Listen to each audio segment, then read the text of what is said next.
Only one kid in history had ever attempted what Benny was about to. And he got eaten.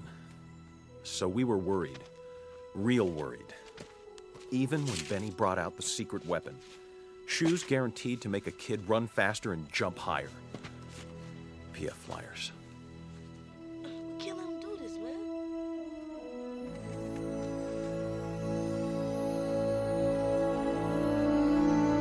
Okay, ladies and gentlemen, it's Wednesday, so that means it is another episode of the Slate Laced podcast.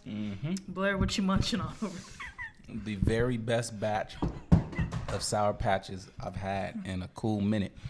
You know, and if you know me, you know I rock with the patches. Only the watermelon. We used to be on the kiddos. Kids. We used to be on the kiddos for a long time. They trash now. They're so bad. And then it was you, right? You showed me. Yeah, I brought them home from high school. You did. Because I was like, yo, these watermelons is hitting. And I think it was ever since then. I do, and I want to say also the twins did. I want to say they mentioned it to me. I think, but I remember I loved the kids so much we was like tearing them up. I didn't want to try anything else, and then I brought it home and I was like, nah, try out these watermelons. And ever since then, man, they've been on point. You can't even go back to the kids. What's up with the blue flavor of the kids too? I know you've seen that, right? I had it before. It's just boo boo. Yeah, I don't know what that's about, but if y'all know me, it's fruit snacks over everything first. Then we're gonna dive into some trolleys. The trolley worms is on point. The trolley worms is slapping. And then maybe we'll get around to some Sour Patch watermelon. But these watermelons, I mean, they hitting. It's the best batch I've seriously had in a minute. The date on it says like November 1st, 2021. But the thing is like it's tricky. I always tell people you gotta get it. He has it down to a science. You gotta get it like 9 months in advance, and it's gotta be, because if it's not 9 months in advance, it's just something about that batch. It's not good. So shout out to everyone at he putting you on game. at Trolley, who does the worms right. They always hit on it. The worms is always on point. It can be 4 decades old. It's still soft and chewy. But shout out to the Patch Gang. Everyone in the trenches down there that really put that effort in on this batch, because this batch is soft. For real. I feel you. I really do appreciate you guys for that. And I believe you guys are out in Ohio. So, Ohio gang, y'all keep doing what y'all doing. I love y'all. Well, as you can see, we are, we're more into our little sweet sour candy. Not really too much chocolate people over here. But anyways. But now we get started. Yes, we are going to segue into our film this week. Warning, there will be spoilers. We kind of wanted to have more of a discussion. I find with movies like this, it's kind of hard to kind of rate and review, say where it went wrong, because it's true. These things happen. So I want to have more of an open discussion. We're going to get into some likes, dislikes. But first, as always, let's get into our synopsis of the movie. The movie is, didn't even say the title, guys. Judas and the Black Messiah. Bill O'Neill infiltrates the Black Panther Party per FBI agent Mitchell, and J. Edgar Hoover, the president, as party chairman Fred Hampton ascends, falling for a fellow revolutionary en route. A battle wages for O'Neill's soul. It is written by the Lucas brothers, which we touched on. Wait. You said a battle wages for his soul? Bill O'Neill's soul, the infiltrator. Yeah. No, I know. Got it? So Stanfield. Yes. Shout out. So the story is by Will Beeson, Kenneth Lucas, and Keith Lucas, and it is directed by Shaka King. Starring Daniel Kaluuya, Lakeith Stanfield, Jesse Plemons, and those are more at the forefront. Mike. Why you always gotta say that? And Martin. I know. I've been saying that every time we've mentioned him like 3 times on this podcast. I told you Friday Night Lights, if anything, and Martin Sheen as well. That's why he looked so familiar. Yeah, that's the president. Yeah, I kept staring at him. I was like, this dude is in heavy makeup. I was like, who is he? I recognize him. And then now you said that. Yeah. Damn, that's dope. That's dope. So this movie was pretty much talked about since it dropped. I had been seeing it all over social media, so I knew it was something I wanted to see eventually. Blair, what were your kind of initial thoughts? I was excited. I actually first found out about it because a lot of my favorite artists was on the soundtrack that was inspired. Inspired. The movie was inspired by whatever, right? So I was like, dang, like let me listen to the soundtrack. And then obviously I was listening to the soundtrack, and I was just like, dang, I can't wait for the movie. Then when the movie came out, I was like, well, yeah, we got to talk about it. I was saying it to you. And then I waited long enough to where I was like, dang, I think I can actually catch it in theater. But then, we had our little theater situation near us. So I was just like, all right, well, shoot, I'm going to watch it here on the stick. And then, Unfortunately, theater, well, there's some near us, but you kind of got to go yeah, for it. But I didn't want to make a trek, right? Yeah, yeah. But now ours is open. But again, I needed it in time for this review. Yeah. But I was super excited. It was a vintage movie, so I already knew the vibe was gonna be on point. I may have been pissed off, obviously, like watching it like as a black person and just being like, dang, 1969, that's really how we get down, right? But like outside of that, like the mood, I already knew was gonna be on point. I already knew music was gonna be on point. Then when you find out a lot of people that were behind making this film were black, I was already like, I was in there more, Yeah, I see. Shaka King got his dreads kind of similar. Yep. Similar to did you? They're not similar to you, me? but okay. I thought you was already getting ready to try to. He got about 2 dreads, right? I was like, but you got dreads, but you got a lot of new growth. You just gotta get a little twisty on yours.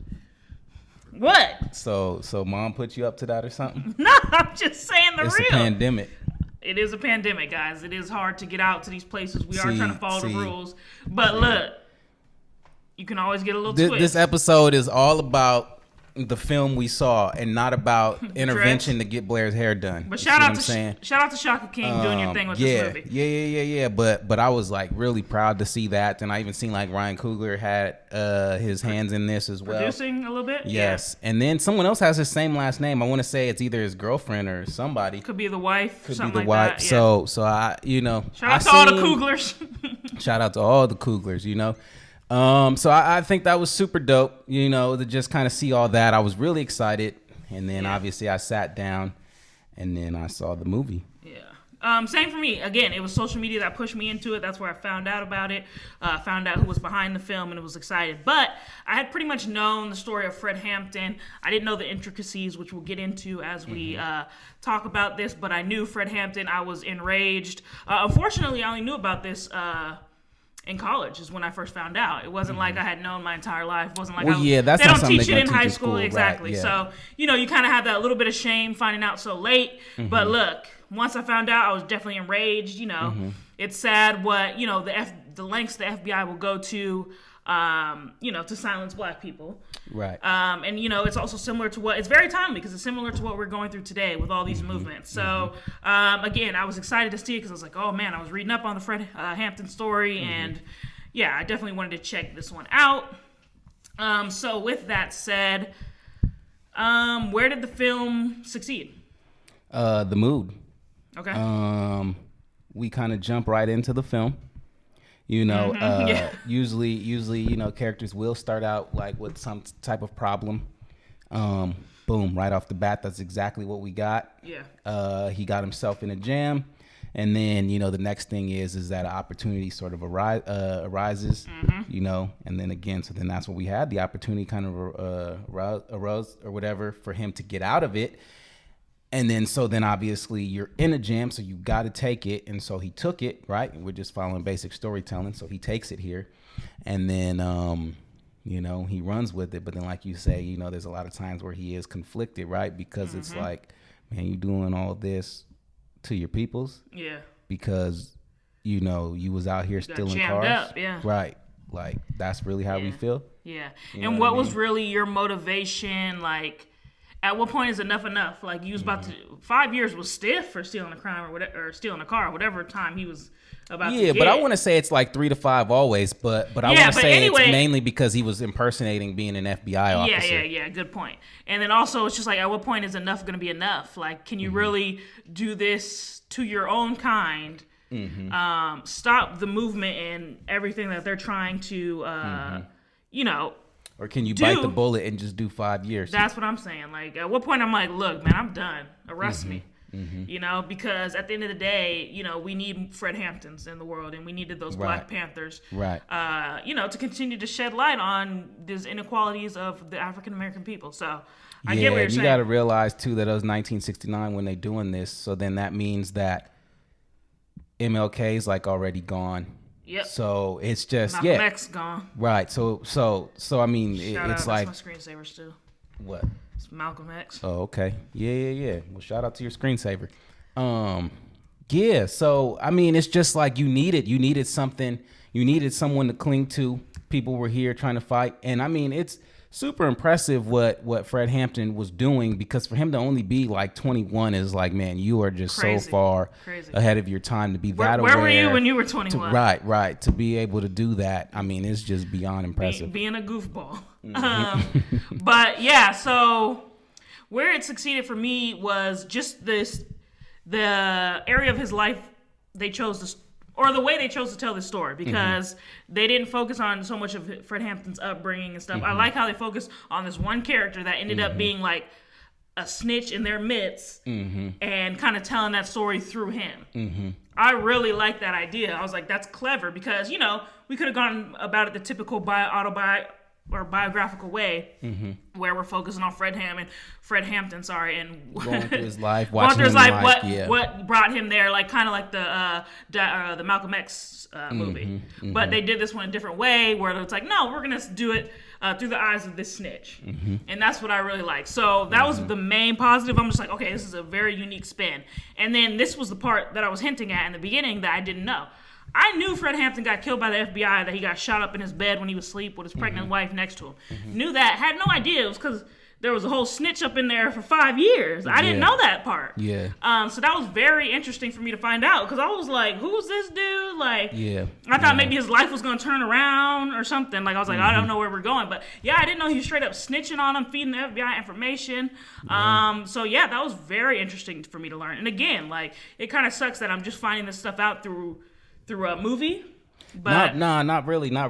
I mean, can you be expected to know everything? Not necessarily, right? Right. I mean, it's like if someone comes along 50 years, like say long after me and you were gone, right? And like say we do something historic, you got to realize that there's so much information out there that you must grasp before you like sort of find out, right? Because it's like, yeah, you can learn about Malcolm X. Yeah, sure, you can learn about Martin Luther King. You know, there's just like a long list of people that you can learn about, and it's like sometimes it's like you can end up on Wikipedia and you can be searching for hours, you know, because obviously you're only going to learn so much in school, right? Like the first two I mentioned are what you're going to learn. Literally what we learned, there was like a skit on Instagram about whatever, Black History Month, but it was so true. All we learned was like, there was Martin Luther King and Abraham Lincoln freed the slaves. Yeah. But there's a quote of Abraham Lincoln saying there needs to be a superior race and an inferior race, and he thought white people need to continue to be superior. So we praise this man, and he was trash. Yeah. But go ahead. Yeah, I mean, so you're not going to learn in school. But with that being said, right, it's like, so there's so many people that have graced this earth before us, and there's so many people that have done great things for Black people, where it's like, man, you could know, we could sit here and name like 15, 20 people before we even get to Fred Hampton, where everybody's made this impact on the world. So it's like, you know, you only know what you know because, again, you wasn't born in 1969, right? Like if you came up in that time, you would know everything about everybody, right? It's like they showed Angela Davis in the beginning, but you see what I'm saying? But it wasn't. It's just there's so many people, so it's hard to even like fault yourself for not knowing everything about everything. Yeah, but that was another positive. It's just like the things that I learned. Right. Learning experience and storytelling was like really crucial in this film. And yeah, I mean, I really love the way they put this film together.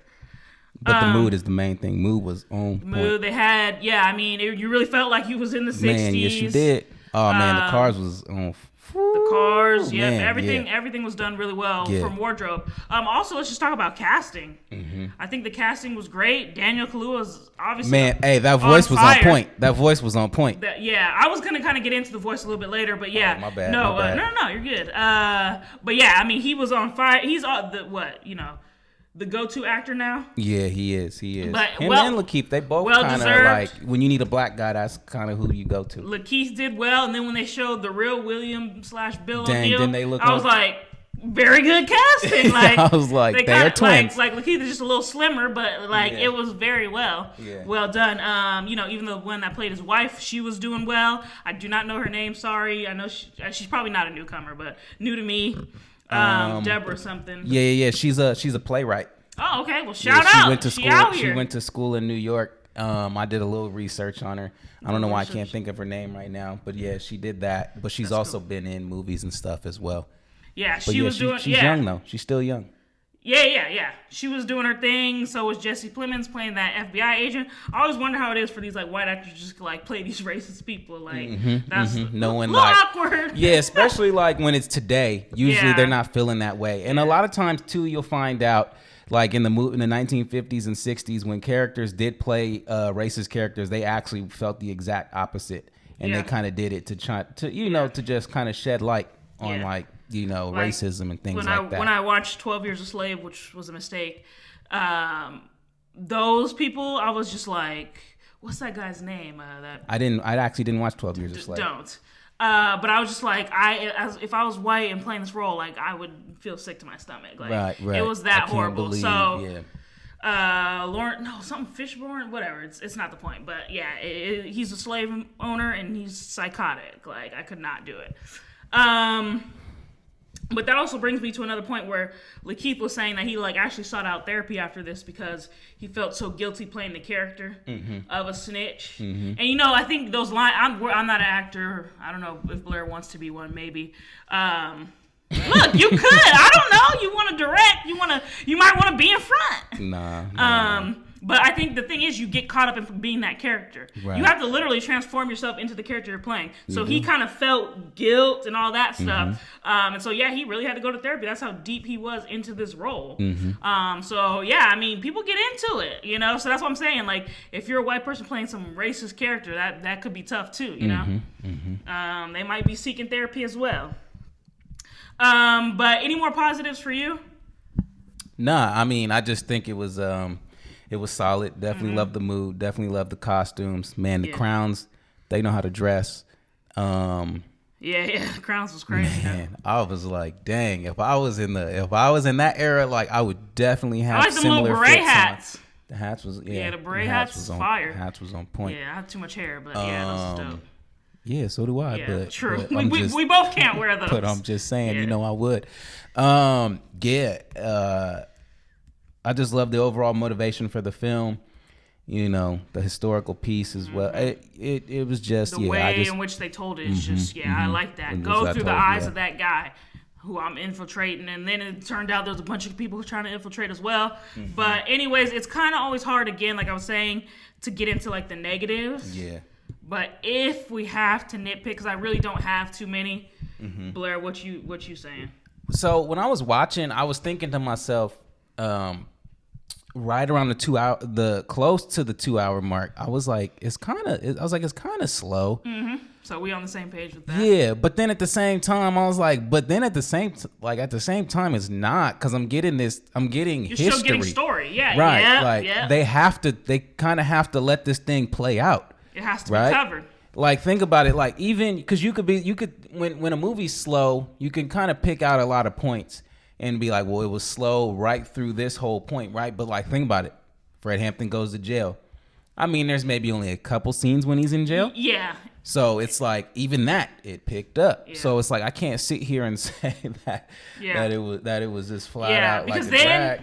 I mean, that was one of my cons. Was like, okay, it was lengthy, but then again, like you got. But then it was still. It was 2 hours and 20 minutes. So yes, it's considered a long film. It's lengthy. But, give us the by the book. Give us the by the book.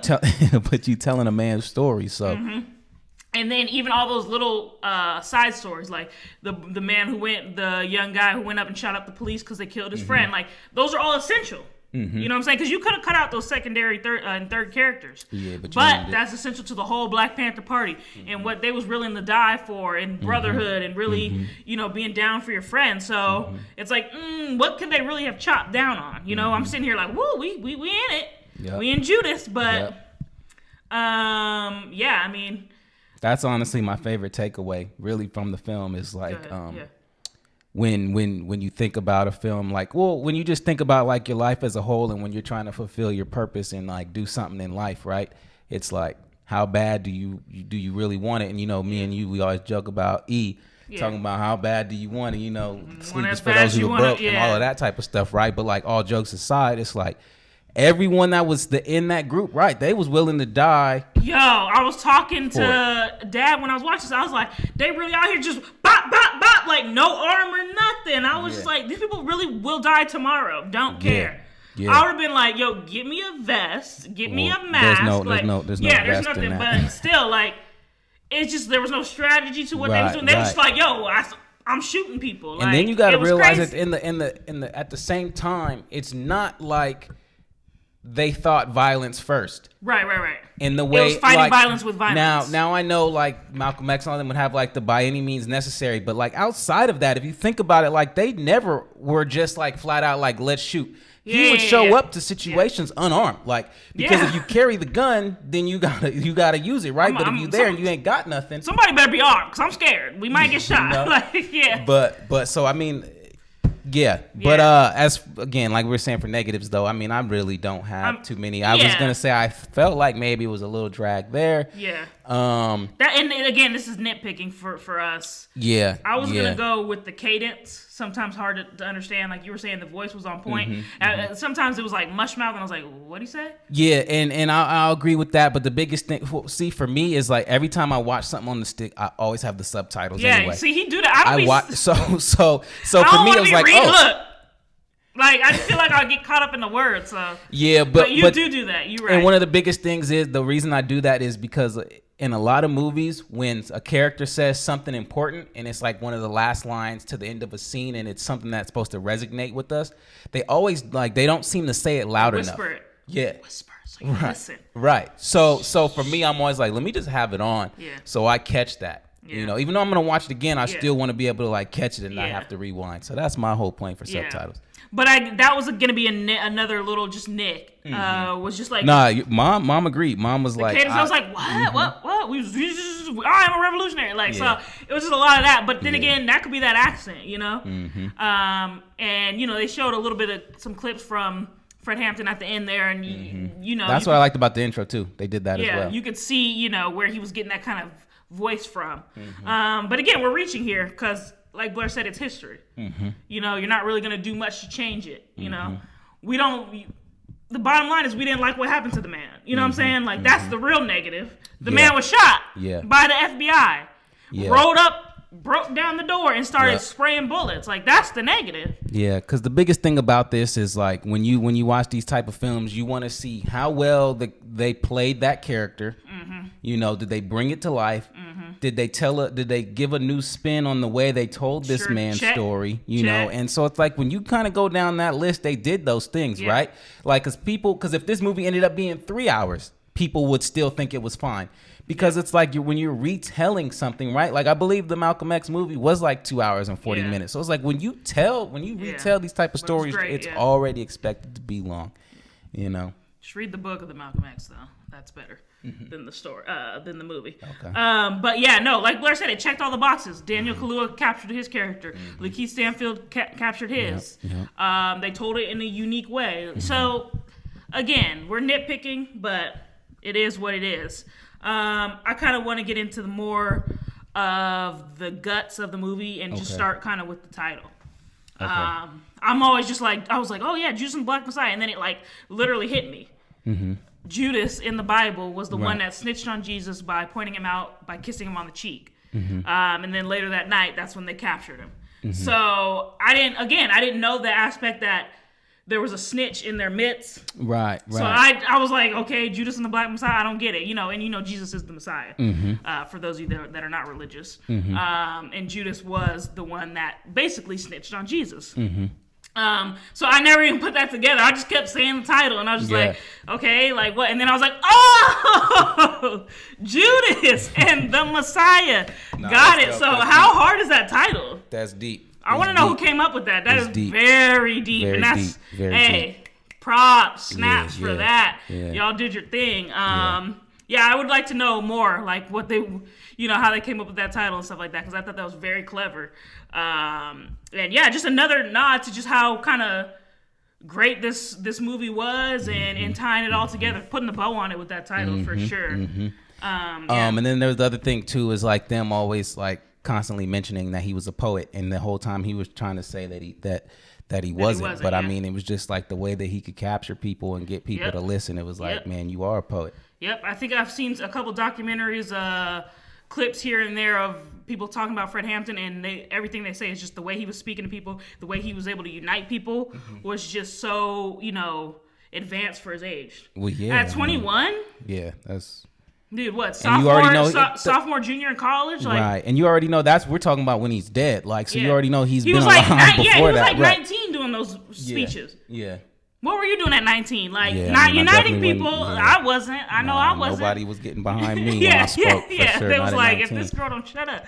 But yeah, like, no, it's wild, like, talent and that he had, and the charisma, and people wanting to follow him. Look at how many followers he had. You know what I'm saying? And the fact that these people are so young doing something so great. But we can't really knock it, because we're seeing the same thing out of our young people today. Our young people are the same ones in the street protesting for Black Lives Matter, and now this Asian hate, stopping the Asian hate thing that's going on. So again, like, we're kind of seeing history repeat itself, unfortunately. Yeah. But I like the fact that we're seeing the same thing from our young people today. Yeah. They're getting out there and being active, but we are doing. Yeah, they are out there trying to do their thing. But definitely. Fred Hampton definitely is that definition of a true activist. Absolutely.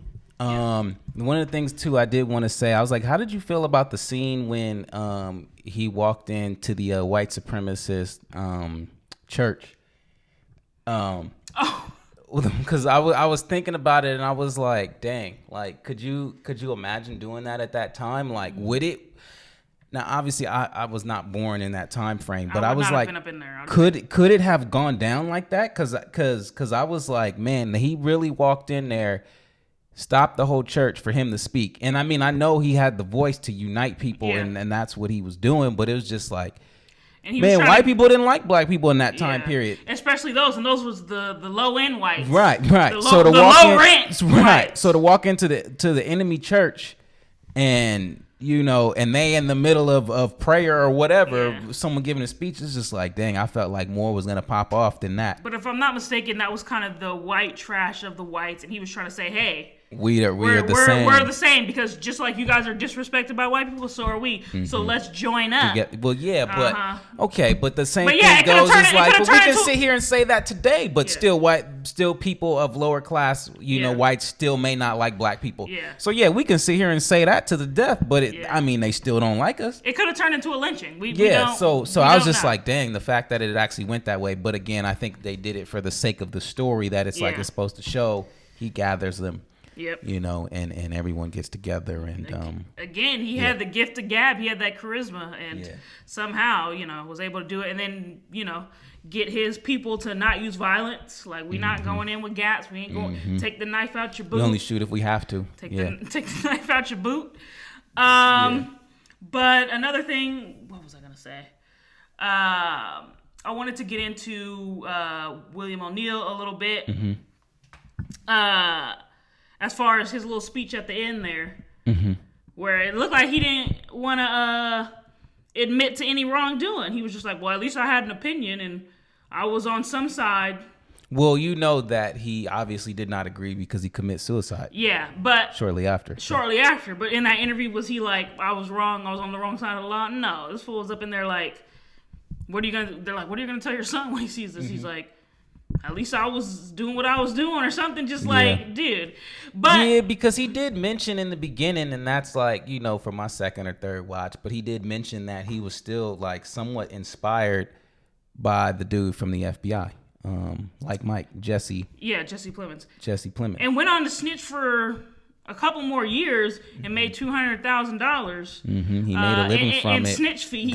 Kept the car. Got his own gas station. So I mean, he's got a kind of business. looking at. But honestly, to me, he was talking like a true person who felt guilty. When you feel guilty, your first thing to do is like kind of defend yourself. So he's like, at least I was on the side, like the wrong one. At least I had an opinion. The wrong one. Like, Yeah. You know what I'm saying? So I think, like, a lot of guilty people speak just like that or try to, not defend themselves, but in a poor way because they know they're wrong. You know? So that's what I got by the end of it. And I was just like, dude, come on now. That was your one moment to kind of take some responsibility. But, again, obviously the guilt got a hold of him because, like you said, he ended up committing suicide after that doc appeared, which I also want to check out now. Yeah, and see what that was about. Shoot. So my thing is that I feel like he was definitely conflicted because initially when you get into trouble, I think at the back of your mind, there is a chance that you will get caught. Yes, there's a chance you will do time. But then he gets the opportunity to make something of it. And I think at this time when he gets the opportunity to make something of it, he doesn't necessarily realize that he's gonna get into what he gets into and realizes that Fred Hampton is the type of man that can make an impact that changes the way we see things forever, right?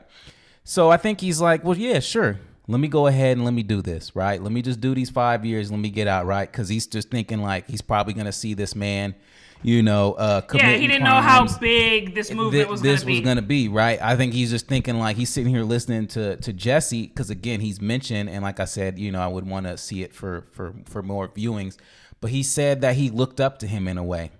Yeah, he did. Because I think that him playing the FBI again, he mentioned that it's like the highest badge of honor, and like if you have a badge, you have an army behind you. So I think that he, as much as like we in this film we mentioned pigs and we don't like the police, like I still think he has a soft spot for him, like, and he secretly wishes that he could be that kind of figure and be that type of character. So that's why he looks up to this man and was immediately listening and taking in all this information, like, okay, Fred Hampton's bad, Fred Hampton's bad, Fred Hampton's bad, Fred Hampton's bad. But then when he gets into this group, he's like, this isn't like a cult. This isn't like, we're killing in the name of Jesus or something like that. Nah, like this man actually has a purpose. Yeah. And once he started to realize that this man has a purpose and that and I think one of the biggest moments is when he tried to get him to use the bomb to blow up, the Capitol building or whatever to kill like all the police or whatever. Remember? Mm-hmm. Like that was their.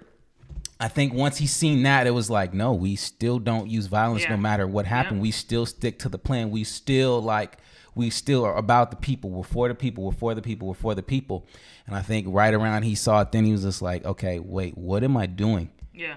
What am I doing here? But now I'm already in too deep because it's like when you do certain things, like it's like when you make these decisions, you have to factor in everything, and he didn't factor in everything. I think it's like because he didn't know, but now it's like, dude, you gotta bite the bullet and do the time, because you can't sit here now and turn this man in, and allow this man to get assassinated, And obviously you can see when he had the conversation, he is clearly like, yo, like, I don't really want to do this. Yeah. But then now he's sitting here realizing he really still has no out, you know?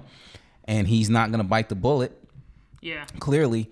So I think that it's like in his mind, he felt like what he did was right because he was of service to the police. Yep. Oh, he always like it's been mentioned that he admired the police or admired Jesse, the FBI agent. Right. So he's like, well, I'm doing my service to the country as well, even though it is not necessarily positive.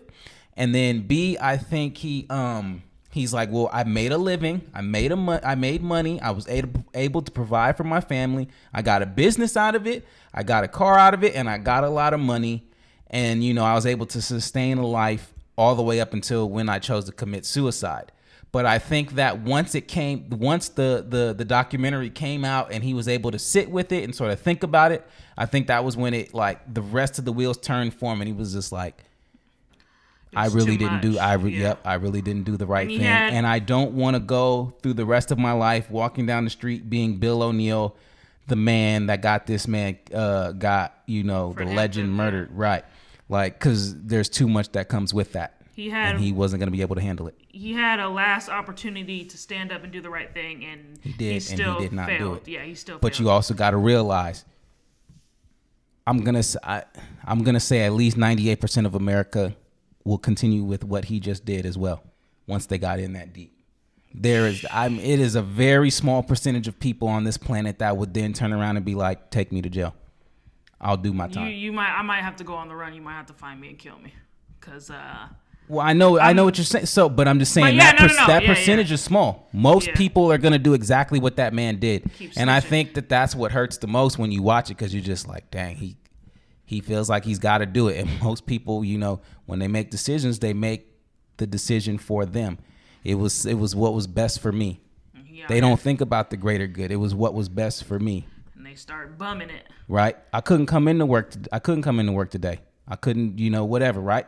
How many times do you hear that type of stuff? Because they did what was best for them. So, he's just, he did what he thought was best for him, and I did was think getting out of trouble. Before he spiked the dude's drink to make him, kind of fall asleep in whatever his deep sleep is, and toward the end there, I was like, okay, well maybe he'll do the right thing. Nope. Not in Bill O'Neill's little handbook there, So that was disappointing to see. Yeah. But again, I'm glad I was learning all this. It was definitely very, very insightful. But another thing the last thing I feel like we need to touch on is these police and these agents. I mean, the fact that it's so deep that you're president of the United States of America. Well, now we've realized we've pretty much always had racist presidents up until maybe Obama and now, right?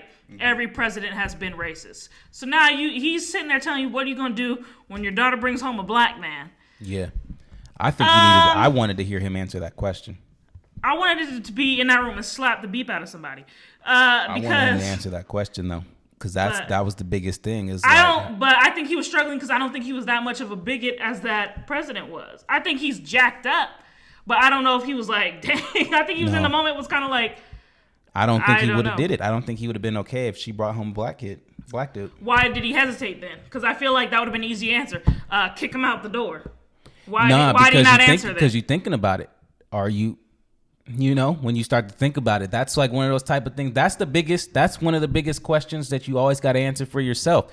Even now, when you're like, well, what do I do if my daughter is gay? What do I do if my son is gay? Right? Like, you have to think about those type of things. And I think that he thought it through and was like, dang, I think he was on the fence. No way my daughter's going to do that. Yeah, I don't think he thought she would. Right. But I think also in that moment, they were trying to show us like, okay, this dude's racist, but not to the point where he's trying to extinct the whole race. Right, which is why he was which is why he thought about it for so long. Exactly. But But yeah, I don't think he's like, let's go. Guess who's coming to dinner, Virginia Woolf. Like, he wasn't gonna be excited. Like, but let's be real. I don't think. Yeah, he wouldn't have been excited. The thing is, the fact that the president of the United States is having this conversation with you. Mm-hmm. That's how deep this racism ran. Obviously, we hear it, but now it's shown to us, like the magnitude of it. Mm-hmm. The fact that FBI agents were able to just kick in the door. What happened to Just Cause? What happened to warrants? Like, was this before? Yeah.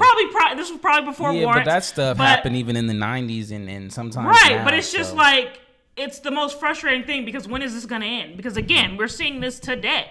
They ran down Breonna Taylor's door. Mm-hmm. That's the same thing. Mm-hmm. So when is it going to end? But just the corruption of the police and the fact that they can get you on pretty much a petty crime, littering.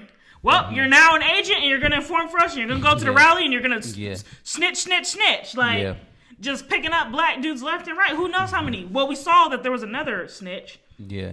But who knows? Had plenty of, who knows how many informants they had over something stupid. Mm-hmm. Can't pay rent. Well, snitch. So it's just annoying to see, and then just how they murdered him and just shot up everybody in the house, slammed the wife, disrespected her, put a gun to the put a gun to the wife's belly. Like, so now we're gonna kill unborn children. Mm-hmm. Like, it's just it's a mess. Mm-hmm. And again, that raid. We just saw it with Breonna Taylor. We just see that kind of stuff all the time. They're sitting on George Floyd's neck. Mm-hmm. it's just, you know, I mean, it brought up a lot of emotions where it's like, this stuff has never stopped. Yeah. It slows down a little bit, you know, but then every now and again something comes back around and reminds you, and I think it's all about, that's what's important. You know, sometimes people, it's hard to say, because it's like sometimes people come on this planet and they end up being like the ultimate sacrifice, you know, and it's like, should these people be murdered for doing absolutely nothing? Should these people be murdered because they're trying to make the world a better place? No, never. That should never happen. But then it's like, if we don't have these reminders, we never make progress, and that's the biggest thing. So it's like when people, when these people die, it's like we have to do something about this, because you can't let them die in vain. You know, you can't let nothing happen after that. Like, and so that's why it's like people riot, people protest, people loot. You know what I mean? And like obviously those aren't the answers, but protesting is. But it's like you have to continue to do those things, because if you don't, you'll never see change, and change will never happen. You know? It was just crazy. Yeah, it was wild. Like, you know, beat J. Hoover, man. He was a bum. It was just so ugly, man. And they were really willing to do, even though they were peaceful and really wasn't up in here shooting people up. They had to wipe him out just because he can rally us. And you can't have black people standing together. Yeah, you can't have it. You can't. You can't. The biggest thing is like sometimes it's all about how you do it, right? Martin Luther King doesn't make people uncomfortable, but people like Fred Hampton make you uncomfortable, because at the same time they'll still punch you in your mouth if you tripping. Yeah. You know what I mean? They were still slapping the heck out of Martin Luther King too. But no, I know. But the thing is like it's all about like who you are. Sometimes it's like, if you're that extremely peaceful and you will never put hands on anybody, to white people, you're more of like, they feel safe around you. You see what I'm saying? But then there's like other people where it's like Fred Hampton, where it's like they would be quote unquote unpredictable. And so, you know, white people, if they have not saying that they want to control, right? But they still want to feel like they can control. And so it's like, you feel like, oh, well, I can control Martin Luther King, but I can't control people like Fred Hampton. You know, I can't control people like Malcolm X. So they are a problem. Gotta kill them off. We must remove them, because we can't tell them what to do. Yep. So that's like the biggest thing. And that's like how it is in the industry and a lot of things. It's like you see where it's like where they speak too much, they speak their mind, like, and it's like they get rid of them. And then people that don't, like, you get to stick around. That's you know, that's just how it is. Yeah, it was unfortunate. Yeah, it's unfortunate, but a great learning lesson. Something that needed to be seen, especially with where we are now in history. You know, a truly crazy time. But yeah, I mean, with that said, let's get into some ratings. Man, they were fairly high ratings. I mean, it was good. Rotten Tomatoes gave it a 96. So that's I mean, it's probably going to win some awards with the 96 rating. I would hope so. Yeah. I would hope so. I mean, they need to get ensemble.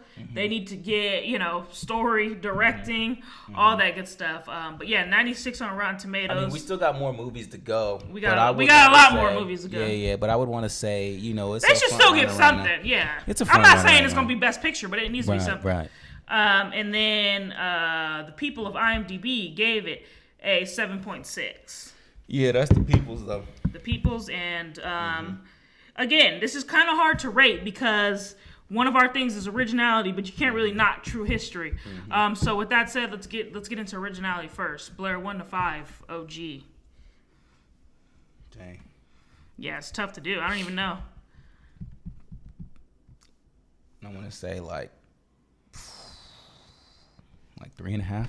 3.5. Yeah, I'm gonna go. They gave it a new spin. A little bit. That's why I'm gonna go 4 for the way they told the story, because they came in through the eyes of somebody that we didn't think had anything to do with the story. Instead of going the traditional route of starting with, you know, Fred Hampton and his mother and his father and how he grew up. So I'm gonna give it a 4 on that. Blair's got it at 3.5.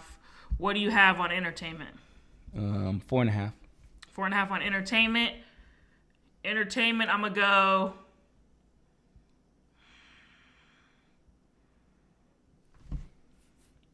I'm gonna go 3.5 entertainment.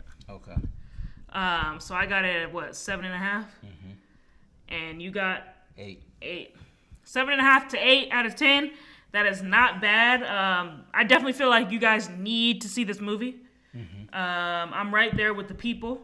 Yeah, you absolutely got to see it. It's Slate Laced a must. approved, It's sure. Slate Laced fresh. Slate Laced fresh. Yeah, it's definitely something that you need to check out tonight.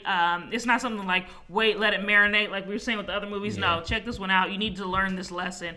You need to be uncomfortable. Get comfortable being uncomfortable because we're in times where, we're in times of hate and craziness right now. So go learn to be compassionate. The black person next to you, understand what they're going through and when we mention Black history in class and you stare at us and stuff, all of that. Yeah, cut that out. Try to learn through our experiences. Nothing worse than Black History Month in middle school. But anyways, I just think this is a perfect movie for this time. Okay. Go check it out, learn something, do yourself a favor. It's also well done. It's also entertaining. It's also it gets the Slate Laced slate. Yeah, it gets that Slate Laced slate. It's good. Anything else, Blair, before we wrap here? Nah, definitely check it out. It's definitely worth the watch. One of the better ones. Dang, it actually is the best one I've seen this year so far. But again, we only in. Yeah, we got a lot more movies to go, and it looks like we're gonna be. And now we back at theaters, exactly. So it's a wrap. Looks like we about to be indoors watching this stuff. I'm gonna be at a theater on Thursday. So. Okay, what's even out? Don't know, don't care. But you know how we do. We gotta go and watch. Yeah, I don't know. So, look, I ain't seen no trailers. I ain't seen nothing. I'm walking in. No billboards. Look, I'm actually gonna go to the list. Yeah, I'm right? gonna be like, that poster looks like it's good, and then I'm gonna just watch it. Because I literally have no idea what's out. But anyways, Judas and the Black Messiah, dope title. Ties right in with the film. Do yourself a favor. Check that out tonight. It is the Slate Laced Gang. We are out.